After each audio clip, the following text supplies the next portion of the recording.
Hey friends, welcome to Shifting Culture.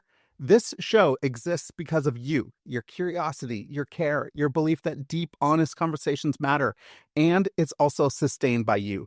We're listener supported, which means that if you find value here, you can help keep it going.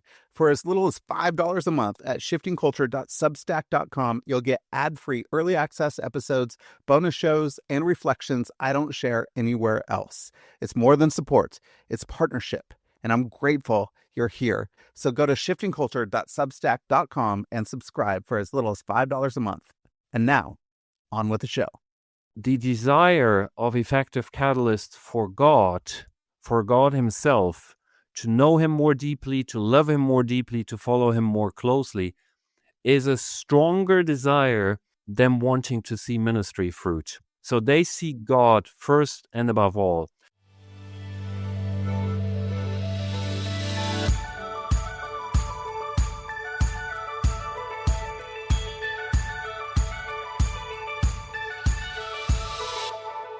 Hello, and welcome to the Shifting Culture podcast, in which we have conversations about the culture we create and the impact we could make. We long to see the body of Christ look like Jesus. Today, I'm joined by Emanuel Prinz. Emanuel's journey began as a young seminary student, unexpectedly captivated by a single lecture on people movements. That moment set him on a path that's taken him from refugee centers in Germany to unengaged people groups in Sudan, and eventually into the heart of global research. What sets Emanuel apart isn't just the depth of his experience, it's the way he blends careful, data-driven research with a relentless hunger for God's presence and a commitment to real, reproducible transformation. Instead of quick-fix formulas or chasing ministry trends, Emanuel has poured years into understanding what truly sparks and sustains movements, where disciples make disciples, leaders develop leaders, and churches plant churches, often in the world's most challenging environments. In this conversation, we dig into his latest research, exploring what actually catalyzes movements, the kinds of leaders and teams that sustain them, and what blocks them from taking root. We'll talk about the personal and spiritual qualities of movement catalysts, why reproducibility matters more than charisma, and how partnering with God, rather than simply following a method, is essential to see lasting fruit. Along the way, we wrestle with questions of multiplication, DNA, and the risks of bottleneck leadership. If you care about genuine spiritual movement, if you want to see communities transformed and leaders multiplied, not just in theory, but in practice, you won't want to miss this. So join us as we find wisdom and insight for anyone longing to shift culture in meaningful ways. Here is my conversation with Emanuel Prinz. Emanuel, welcome to Shifting Culture. So excited to have you on. Thanks for joining me. Well, thank you for having me, Joshua. I look forward to this time. You can ask me anything, you will get an honest answer. Sounds good. We love honest answers and good conversations. So we're going to have a good conversation around movement blockers that don't actually catalyze movement boosters that do catalyze movement. So because we're going to have a movement conversation, let's define movement. What is a movement? What are we talking about? What are we trying to catalyze? So when I speak to a broader audience, typically I say a movement is where disciples make disciples and leaders develop leaders and churches plant churches. If you are interested in a more technical definition, then it includes the element of rapid replication to the fourth generation or beyond and in multiple streams. So these are the kinds of movements that I have looked into with my research. And when we're going to talk about movements, these are the dimension of movements that we have in mind. And when we talk about catalysts, it speaks of the primary influencer and pioneer who ignited this kind of movement. Give me a little bit of your background and your story of how you got fascinated with movements, got into this place of researching and wanting to see movements catalyzed. So it's 1994. I'm a young seminary student, first semester, introduction to missiology. And our missiology professor gives us one lecture, 45, 50 minutes on what was known at the time as people movements. And I'm just absolutely intrigued. It's the first time in my life I hear the word movement in a Christian context. And I'm thinking, why hasn't every missionary that has come to our church talked about movements? Why am I hearing about this now? I was so fascinated that I drove to a university library that I knew has every book on missiology and theology published in the English language. And I found out about a handful titles that contained movement in the title, borrowed them, photocopied every page, and that was basically my preparation, my most significant preparation for field ministry in Sudan among an unengaged people group, and informed our strategy when we first started. So that was, to put it into context, right before David Garrison booklet on church planting movements was first published in 1998. We were totally unaware of that at the time. So what was going on then when you went into a totally unengaged people group and you started thinking about movement dynamics? Yeah. What was happening? What did you discover as you started to work these things out? Well, the first thing I need to mention is a prayer. And I don't say this, just as to preface it the Christian way. I was quite a shy young man at the time, so not the breaks through the walls guy at all. And so I said, Lord, I'm ready. I want to see this. I'm committing myself to you, but I honestly have no clue how you could ever use me. And so that was my prayer journey. I took small steps forward without really having the confidence that God could ever use me for anything significant. And yet, I took these small steps of obedience as much as I had clarity. Started discipling people in my home church, started reaching Muslims in Germany in asylum homes where refugee seekers were living, and just these small steps. And so I prayed at one point, say, Father, you gave Paul this blank promise, basically, when he was in Ephesus, where he was just getting started. And God says, he says two things to Paul in a vision or dream in the night. He says, Paul, I have a big people in this city. And that time, there wasn't any breakthrough yet. So this was a prophetic word. And no one is going to harm you. Just keep ministering. And I said, when I read this, I said, Father, this is Paul. You gave him something like this. If Paul needed it, I needed 10 times more. Would you grant me something like this? And the very same night, I did have a dream. And in that dream, God revealed to me a certain region and showed me that. And he revealed to me that he would write church history and do something significant in that part of Sudan. So that informed informed is wrong. That was the basis of my prayers from that day on. And that was the basis of our team's vision. It was, God said there is going to be a movement, so there will be a movement. We don't know if in 5 years, we thought more, and it would take us 20 years of sowing on the ground, sowing gospel seeds, talking about Jesus, doing compassion ministry, serving the felt needs of the people. And maybe in 20 years, this, at the moment, so unreceptive Muslim people would maybe open up after 20 years. That was sort of our horizon. Prayer was really important, that you knew that God promises this movement. What was happening then?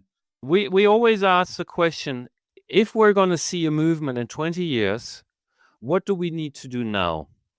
And one thing that was evident at the beginning, we will only see a movement if we win over the key influences, the men in authority, the gatekeepers of that society. And that's where the political leaders, they were called sheikhs, the village chiefs, that were the religious leaders, the imams in the mosque. And because we're here in a civil war context, there was also a rebel army. And so basically we needed to have the favor of the higher ranking officers of the rebel army. And so we went into this region that God had showed me in a dream and tried to befriend these, Muslim societies, all men, right? These men in authority, and not only befriend them, but introduce ourselves from the first encounter as people of faith. So, they knew white people. There were NGOs in the country, but most of these other white people were secular. So we wanted to make it clear from the beginning. We didn't want to sneak that in sort of at a later point, that we are followers of Jesus. So we would meet, for example, a group of sheikhs and say, we're here because we want to serve you and your communities, and we serve God. So we would like to talk with you. What are your biggest needs? What is on your heart to do for your people? And then we can talk, how we might serve you and collaboratively build something for you. So first encounter, first introductions, and we had not given them gospel, but we had basically revealed our spiritual identity. Winning the influences of society over and beginning with the end in mind, basically. You say, if it's going to be a movement in 20 years, that means now we need to befriend the key influences of society. Then, after we befriend them, or as we befriend them, we reveal our spiritual identity. And after we have done that, that leads automatically to spiritual conversations. And there we were very, free, although this is, again, civil war. There's Big Brother that's watching. We need to be aware of that. But how can Jesus be good news to these? Which means basically we tried to find a receptor-oriented language that wasn't offensive to Muslims, that spoke their religious jargon, used their concept they believed in already, spoke about their prophets that they believed in, Moses, Abraham, David, and so forth, and then built the bridge to be Jesus, and then found ways, well, how is Jesus good news to them? So these were some of the key building stones at the early stages. And you started to build, things started to happen. Now let's zoom out. So you see some movement happening. What is happening around the world? Like, what is the state of movements today? So that was almost 30 years ago. What does the state of movements around the world look like today? We see more and more movements. I write about the detailed numbers, figures in the book. I haven't internalized all of them, but basically, if the reports are accurate, we may have today about 115 Jesus followers who follow Jesus in a movemental expression of Christianity.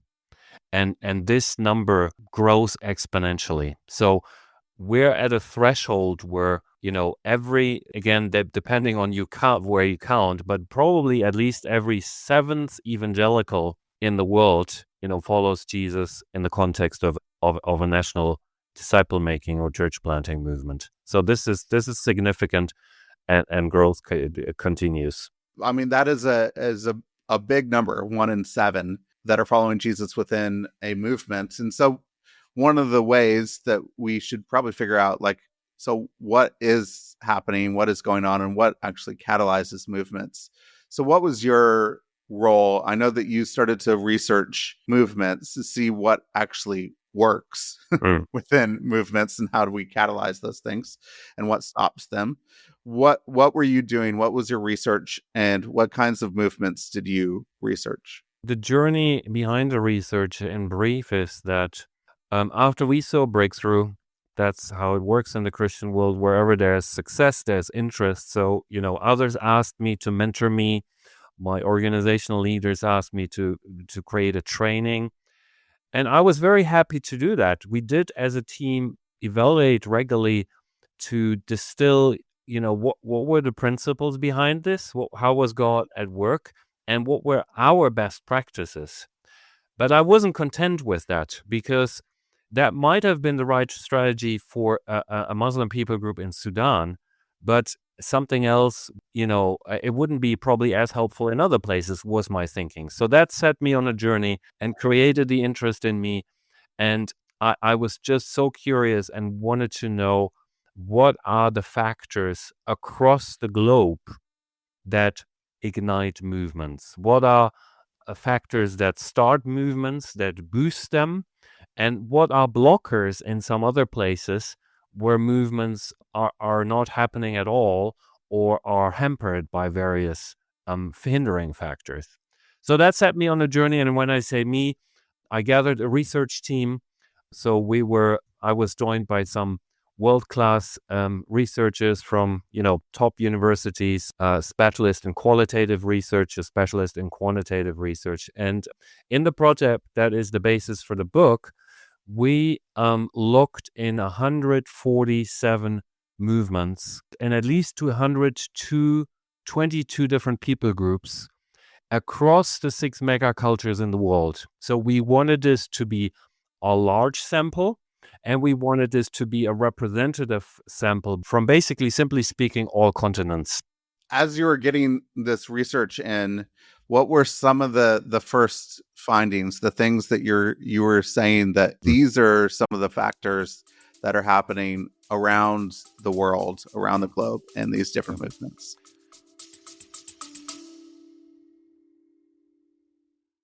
Hey friends, thanks for being here. Really, Shifting Culture isn't just a podcast. It's a community of people leaning in, asking deeper questions, and reimagining what's possible together. If the conversations here have meant something to you, would you take a moment to leave a rating or review? It helps others find us, and it's one simple way to support the show. You could also find more at shiftingculture.substack.com. That's where you'll get ad-free, early access episodes and some things I only share with subscribers. And if you got a creative project stirring in you, something that needs to be told, shaped, or shared, I'd love to walk with you in that. That's what we do at Shifting Culture Productions. Thanks again for listening. Let's get back to the episode. Well, what stood out, Joshua, was the remarkable similarity of effective movement catalysts, of the set of qualities that all movement catalysts share in common.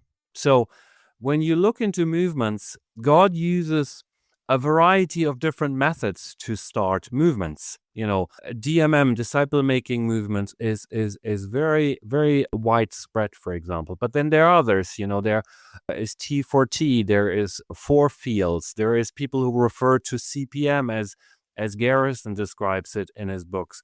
And there are other hybrid methods where people say, I learned a little from that, I learned a little from this, and then we applied it to our unique context. But a variety of the different methods, wherever you see a movement, you will find a certain person, a leader, a man or woman of God, that is characterized by certain qualities. And to find that in such clarity, frankly, I as a researcher, I had a hunch that there would be something like this, but I was stunned. So I will illustrate this. So if you, Joshua, and I, met 3 or 4 of these, and we sat down in a coffee shop and had a chat, they would all have their unique personalities or personal idiosyncrasies, and they would have their cultural distinctives. But say there's one from, a village in rural Kenya, there's one from a small island in Indonesia, there's one from a metropolis in India. All of them would share a set of personality traits and character traits and a set of ministry competencies. I call them the catalytic qualities. And have them in common at a significant level. And the other thing is, we also did a control group study. In other words, we also researched comparative ministry situations and their pioneer leaders that were either in exactly the same context as where the movement occurs, or a proximic and similar context. And so we could distinguish and say, what is it that distinguishes effective catalysts from non-catalysts? So that is really the number one finding that stood out to me, that wherever you see a movement, you will find a certain type of catalyst. If people are listening to this, I think there's a couple of questions that people are listening. One, what are these characteristics? Do I have them? If I want to catalyze movement, is that something that I possess? And so give me some of these characteristics. So there are certain personality qualities. I'll just share them with you sort of in a short list, and then feel free. You can tell us where you want to go deeper. And they include, one of them is radical learning. They're radical learners. They go into every situation to learn something new with the expectation. So, I would go into this conversation here with you with the expectation that I'm going to learn with you and from you. Innovation is another one, a drive to achieve.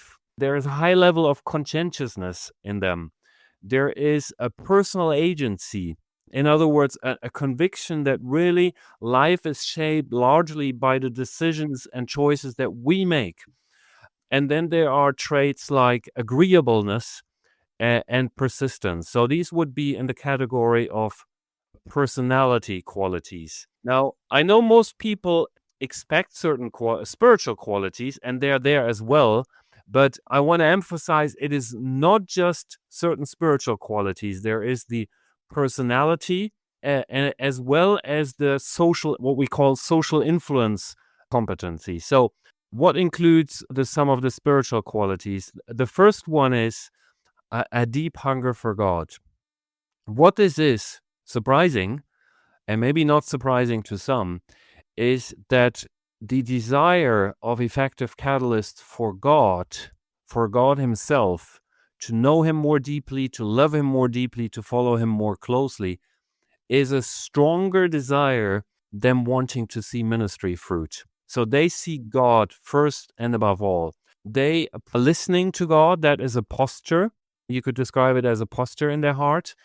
Active listening to God on a regular daily basis, and of course at big junctions especially, but as a regular practice. There is expectant faith. So that is similar to the story, which is my personal story. And I find this interesting in story after story. They seek God, particularly for revelation for their own ministry and the ministry of their teams. And they seek God for his heart and his plans for the people group or the population segment that they are called to. And in many cases, they report that God gives them revelations through prophetic words, through dreams, through scripture. It's through an internal discernment process where they all pray together. The avenues are different, but God does speak. And so on that, they build expectant faith. God is going to break through. We will see a movement. God is going to do it. And then others, spiritual qualities include confidence in local disciples and confidence in the Bible as the primary discipleship tool. And lastly, a tangible love, tangibly expressed love for the people that they are serving.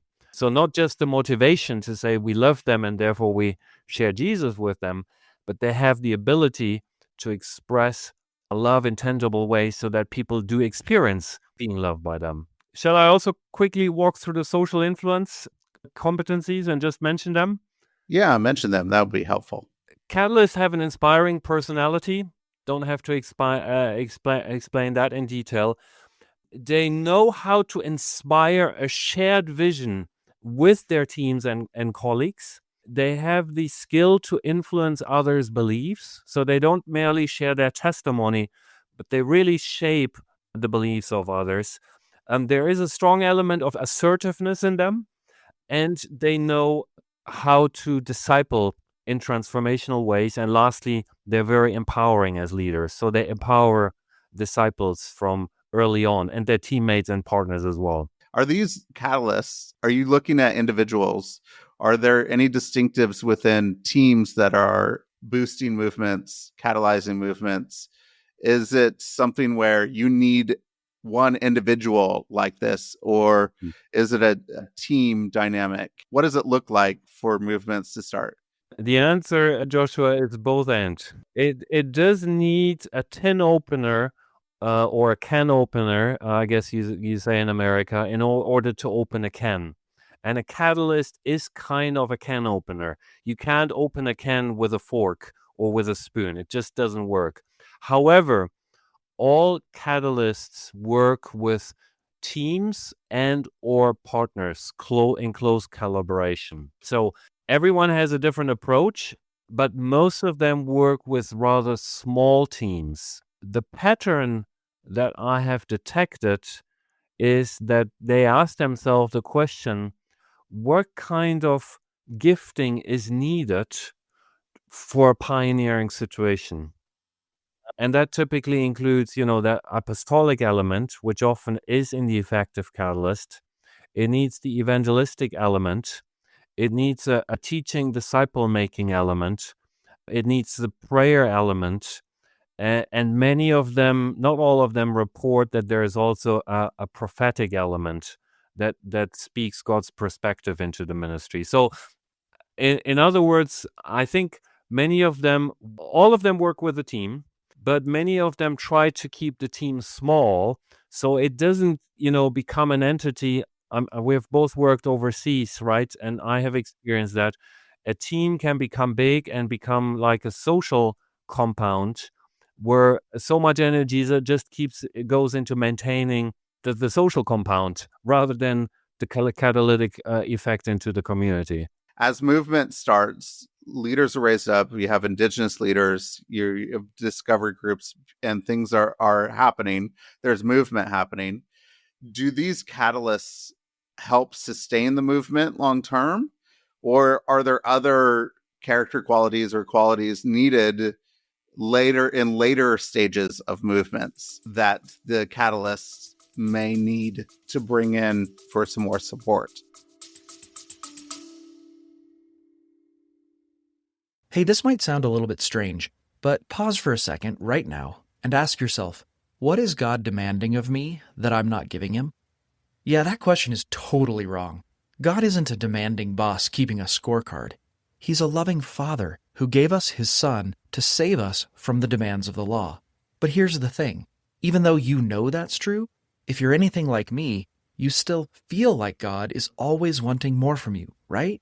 Well, you're not alone. Come on over to the Signpost Inn podcast, where we explore what faith looks like when we start with God's grace instead of our own effort.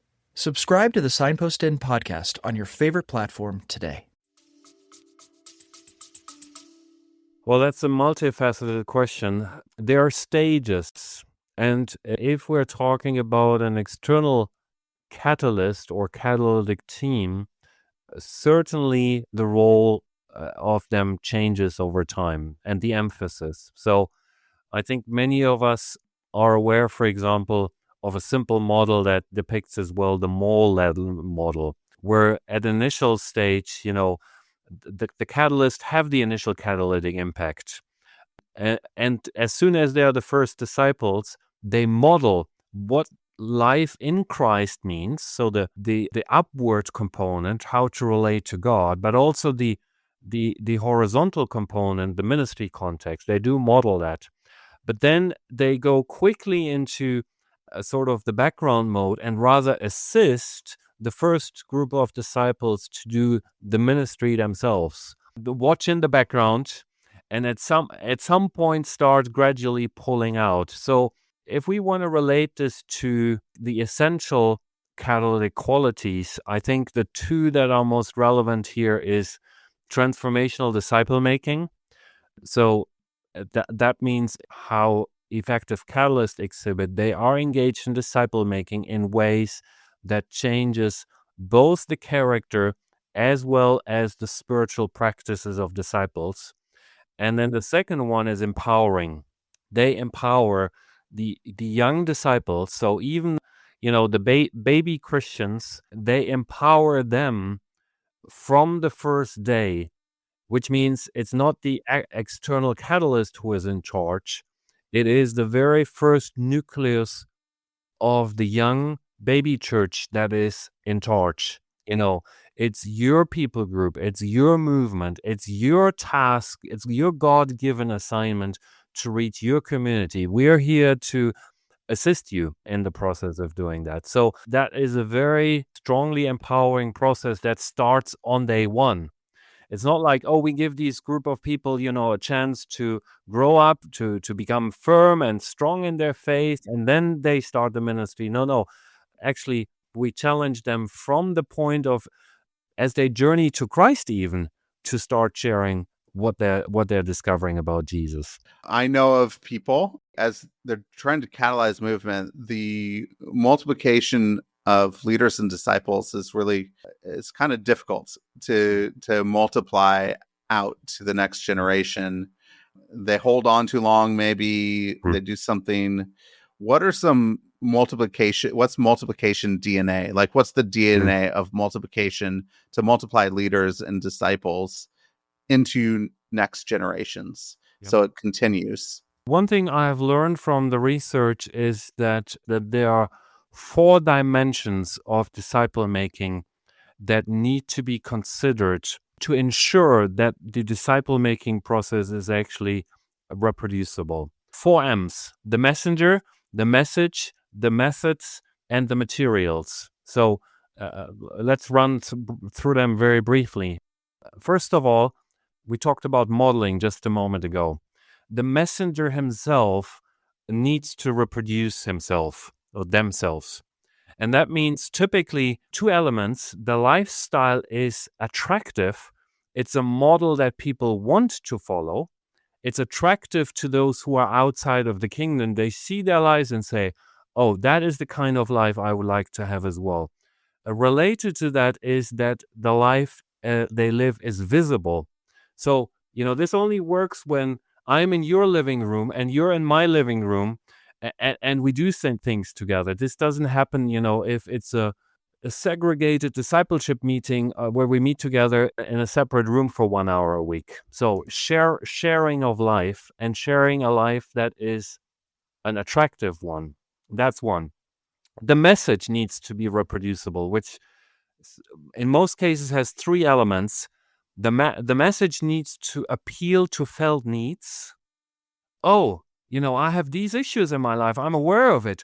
Oh, really? What this guy is sharing could be an answer for that. Secondly, it is often in story form. We all love stories, and stories are easy to tell.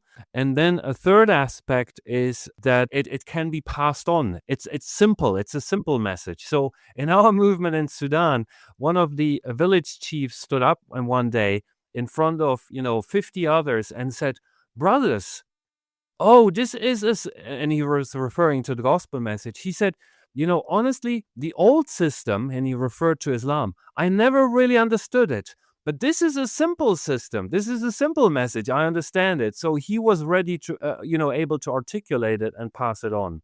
So the messenger, the message, the methods, and basically the key question is to ask for a catalyst. The way you and I do ministry together, could you replicate what we're doing together here without me in a new place? If the answer is no, then it's not simple and reproducible enough. Then we need to simplify things further. And then finally, the methods. And again, the key is, are the methods pass-onable? So in other words, let's assume for a moment I'm discipling you, and I could come up with a fancy discipleship course, for example, which works perfectly for you. But the question is, I have in mind not only you as my disciple, I'm thinking, who is Joshua going to disciple? Can he use the resource that we're using for our discipleship relationship? Can he use the same resource to disciple his next generation disciples? If it's no, then we need to pick something else that is pass-onable, that is simple enough so that you could use it for your own network and for your own disciple-making method. So 4 dimensions: the messenger, the message, the methods, and the materials need to be simple and pass-onable enough so that disciple-making becomes reproducible. All right, you said catalyst. Some of these personal attributes are attractiveness. They have an attractive personality, and people want to follow them and be around them. How does that work when you want to try to make things simple and to be able to pass on? You're saying some of these methods, can you replicate what I have been doing? Some people are like, I don't have the type of character that this catalyst has, so I'm not confident in passing it along. How do we deal with the actual character attributes of catalysts, and then maybe their first followers and people other down the line that don't have the same types of qualities? How do those get passed on well? That is a good point, Joshua. And when I first started out as a discipler, I didn't get that right. So picture that we had the first group of people who made a commitment, the first house church, and they would have lots of questions. Of course they do. And what would they do? They would come to me as their discipler and bring these questions. And of course, I had studied theology and I had been reading the Bible for 10 plus years every day. So I had good answers to most of their questions. But then one day I realized, oh my, Emanuel, you are the bottleneck of this.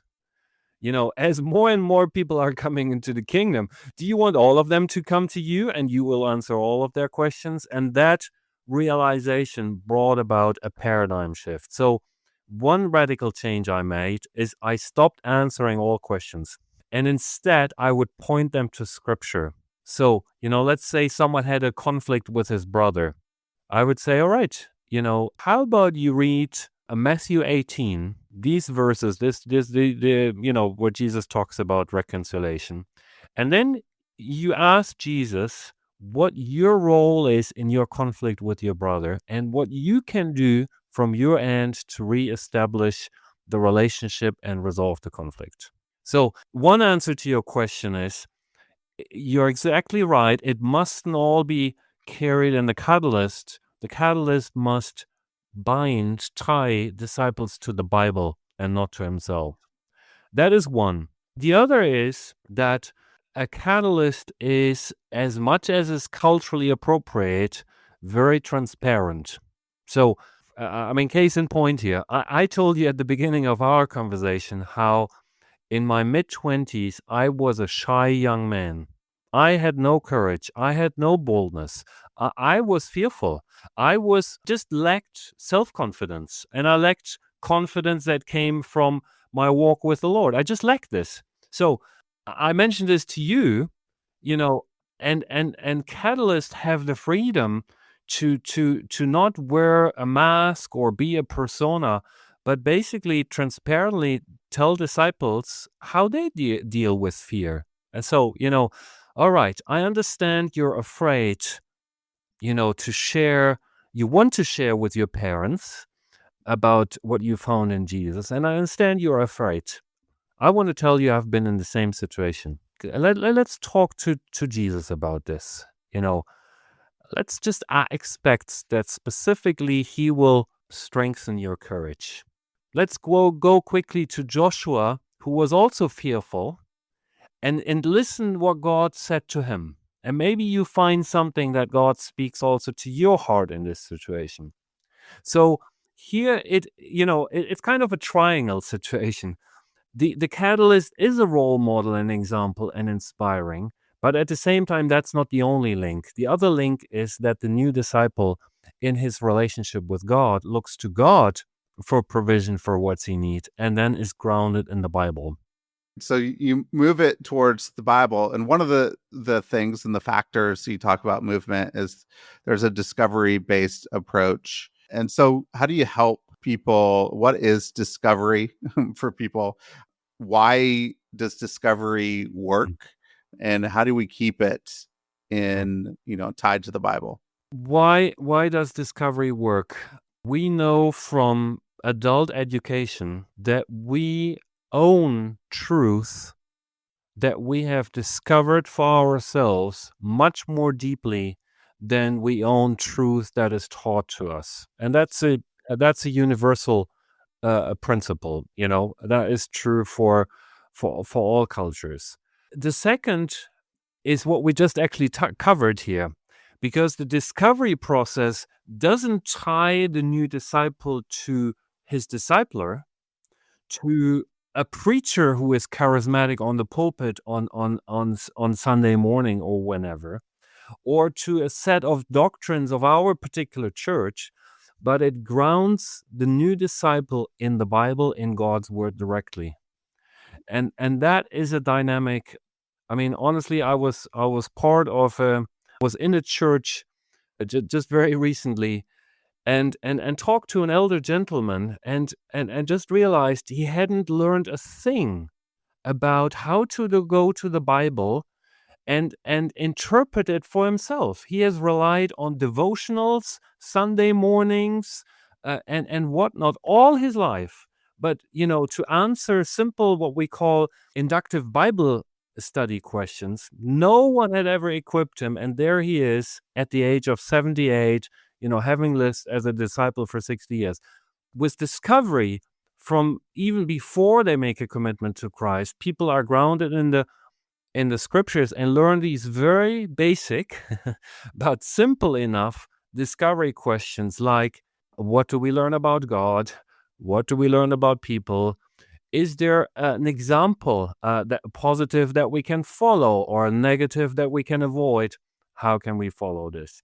So that is significantly influencing, shaping the spiritual formation of the disciples in a positive way. As another aspect that is inherent in the discovery model is how the faith spreads.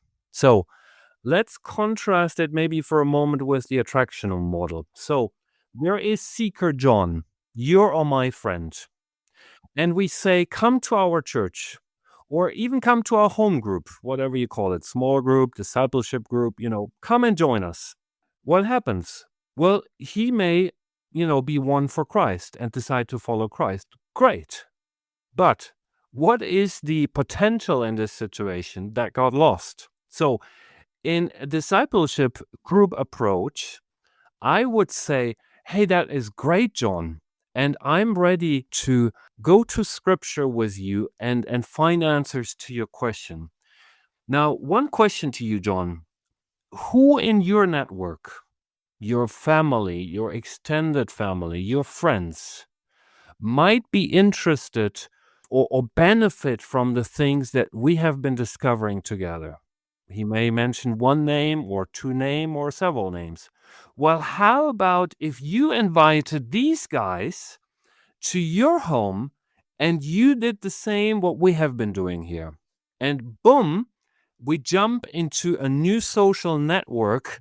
Had I invited John to my home group or my Sunday morning service, we would have not tapped into these networks. You've done all this research and said these are the factors. And somebody reading this might say, all I have to do is I just have to follow step A, B, C, and we're going to have a movement. But one of the things that you do say as well is that it's not a particular method. We can't just follow, these steps, but there is a guiding principles, and we have to follow the lead of the Holy Spirit as the Holy Spirit is doing something in that place. How do we become more principle-based in the way that we work rather than a methodological approach to just doing A, B, and C to make it work? Our second season launches on June 7th. Join us for compelling conversations about things such as the state of the world, immigration, healthcare, and more. And while you wait, catch up on what you might have missed on Season 1, including episodes that explore the LGBTQ community and issues there, politics, addiction, homelessness, grief, the loss of a child. Friar Time, Season 2 is on the way. Follow us today. The subtitle of the book is Partnering with God for Kingdom Multiplication.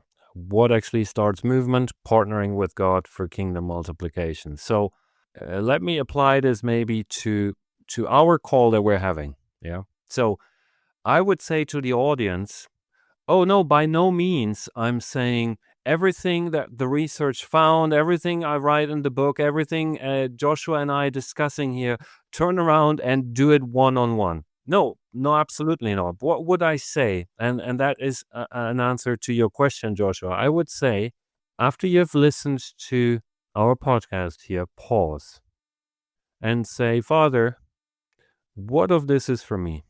And maybe something becomes clear. And if you feel compelled and say there's value for this, for my ministry team or for my group of closest colleagues, then why don't you take that to them and you do have a group conversation, again, with the prayer and the discernment to say, for our unique context, for our unique challenges, what of this would help us break through growth barriers? And then anything that shows, be absolutely radically obedient to what he shows us. Follow through with it. Don't give up after you have done it twice and it doesn't work. Give only up after you've tried at least 50 times and it still doesn't work.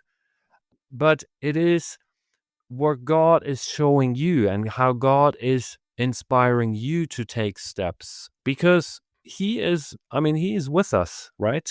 We believe that.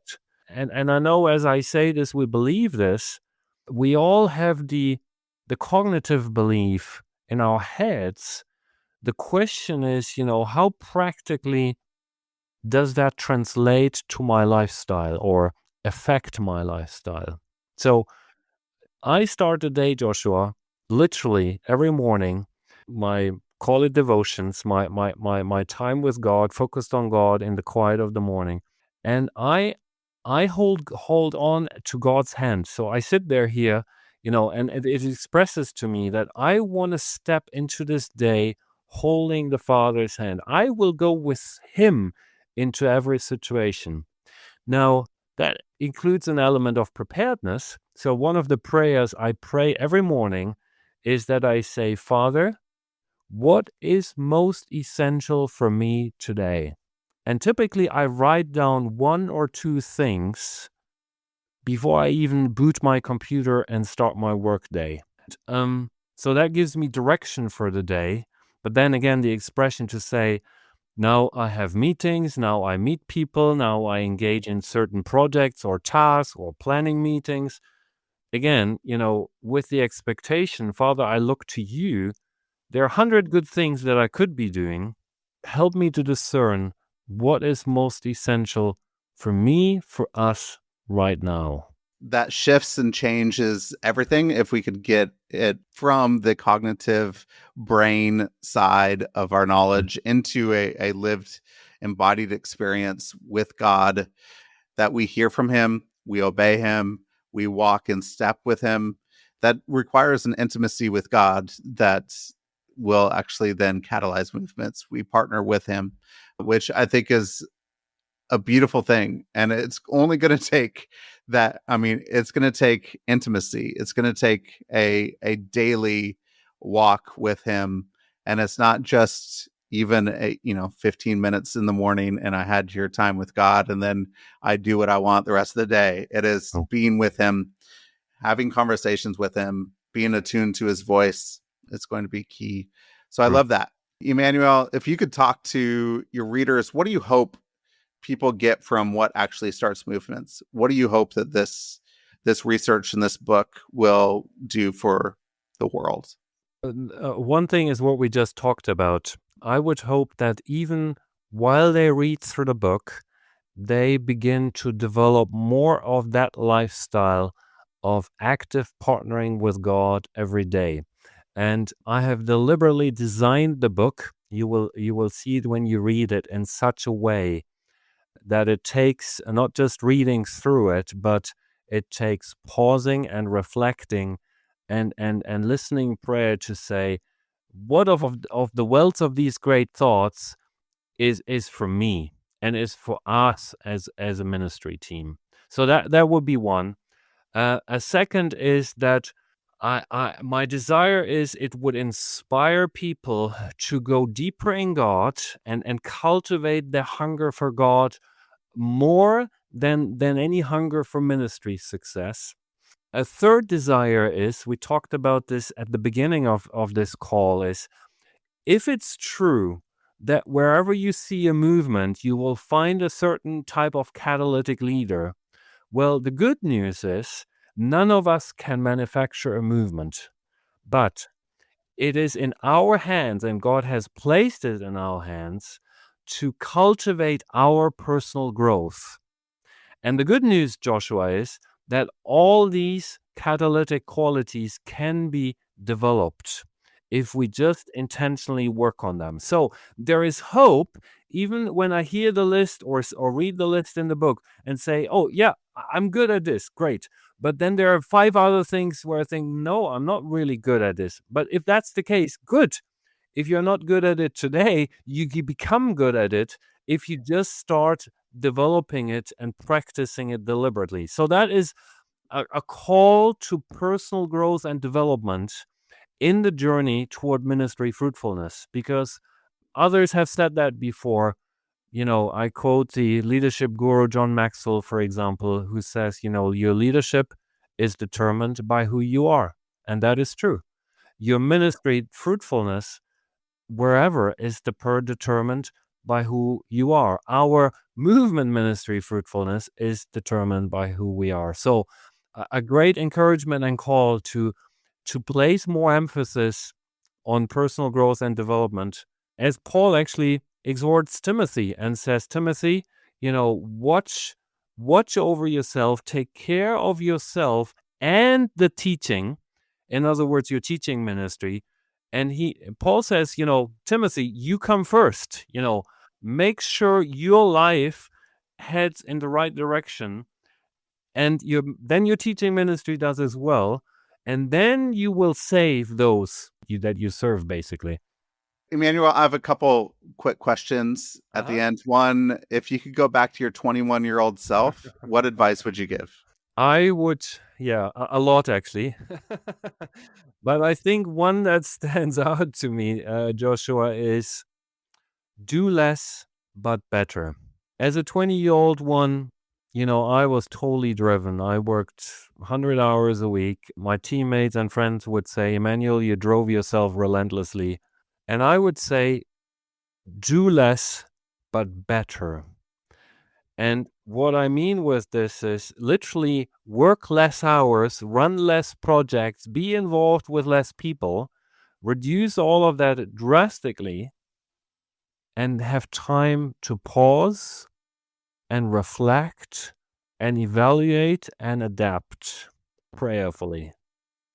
I think that is probably the number one advice, if I could do it again, starting out at 21, that I would tell myself, and that would put my life on a even better trajectory.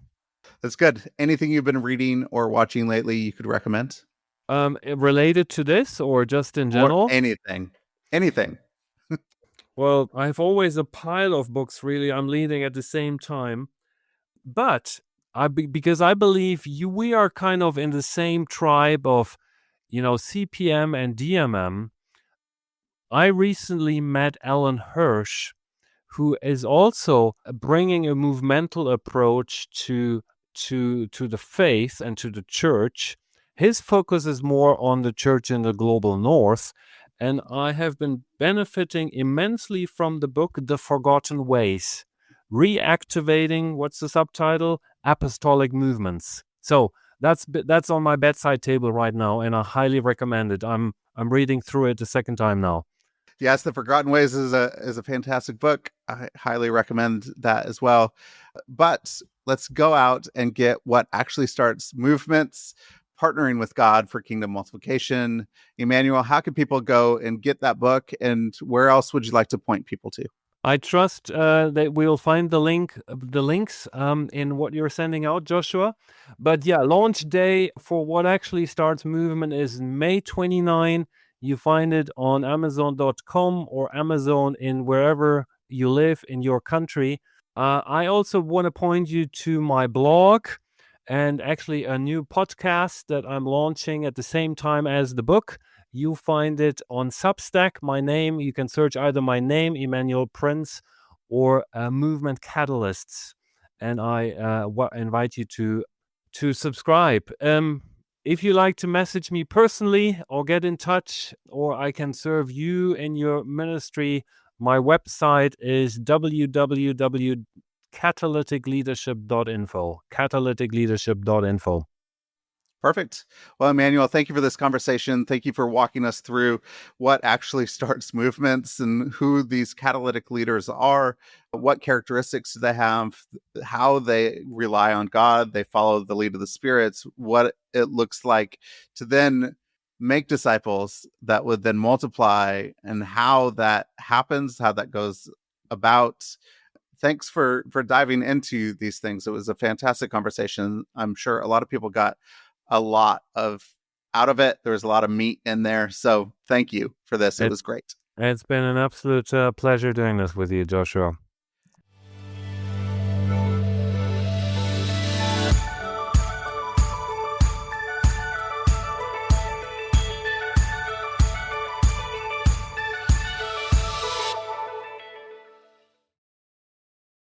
Thanks for listening to this episode of Shifting Culture.